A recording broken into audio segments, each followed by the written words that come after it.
Maureen. How's the mother-to-be? I'd be better off if the father-to-be was better at being the father who is.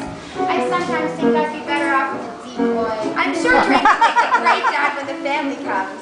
I wonder. I think he might try to duck out of his responsibilities. Oh, I wouldn't worry much about Drake. But I would worry a little about the cat. Oh, Ida, why do we put ourselves through it?